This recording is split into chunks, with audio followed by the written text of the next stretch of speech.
大家好，我係化妝師 Vicky。咁我今日會同大家推薦夏日必備嘅底妝產品，佢可以令到你個底妝唔容易卡粉、浮粉同埋溶妝嘅情況嘅。我推薦嘅 primer 都有3大嘅共通點嘅，第一就係透薄，第二就係水潤，第三就係容易吸收嘅。咁第一支就係我最愛嘅 YSL Top Secret 系列嘅 primer 啦。咁佢推開其實就係一個透明質地嘅 primer。好清爽、好補水，同埋推開嘅時候已經好快咁俾皮膚吸收到啦，令到你成個底妝無論 cushion 啦、粉底液啦，或者係一啲比較難推開嘅粉底都可以好貼服嘅。第二個就係 Laura Mercier 嘅 primer 啦，咁佢同樣係一個透明啦、冇顏色嘅 primer 啦，咁佢推開其實大家都見到係好似凝露狀啦，好水嘅。推開又係好快吸收啦，令到皮膚好光澤同埋好水潤，令到之後無論上任何類型嘅粉底產品都可以做到好快吸收同持久嘅效果嘅。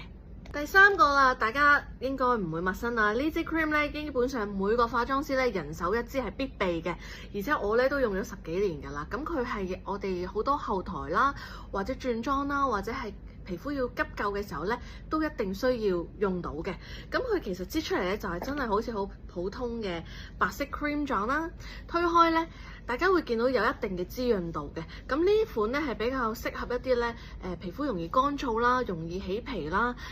甚至係底妝好容易浮粉嘅一啲皮膚嘅。咁相對滋潤度會高少少。如果你皮膚係偏乾嘅時候喺夏天依然係好容易浮粉大家就可以揀佢啦。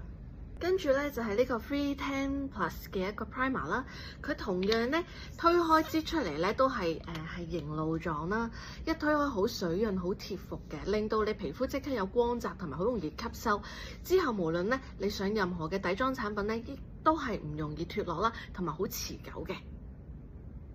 跟住就到咗 Sofina 呢個 primer 啦，咁大家應該都唔會陌生嘅。佢擠出嚟其實係有少少淡粉色啦，但係推開之後佢唔會好明顯嘅顏色。但係我想講佢係絕對係油皮膚、油性肌膚或者混合肌嘅超級好朋友，因為只要我喺一啲客戶嘅 T 鬆啦，或者容易泛油嘅位置局部用少量嘅呢個 primer 其實佢嘅底妝基本上全日都唔會點樣泛油光嘅，而且係好持久，亦都唔會脫落。如果係混合性皮膚必試。最後就嚟到呢個我最愛嘅 Pony Effect 嘅一個 primer 啦。咁其實佢係有50度嘅防曬係數啦，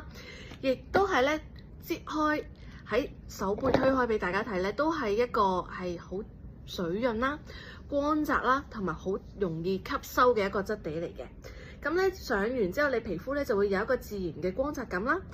令到你皮膚係非常之容易上妝，亦都唔會甩皮，甚至有一啲唔同嘅肌膚狀況例如你有濕疹啊，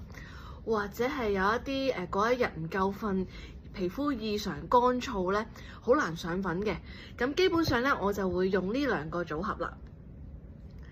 係啦，或者係加呢一支，咁我會用呢3支去幫皮膚去做一個打底嘅，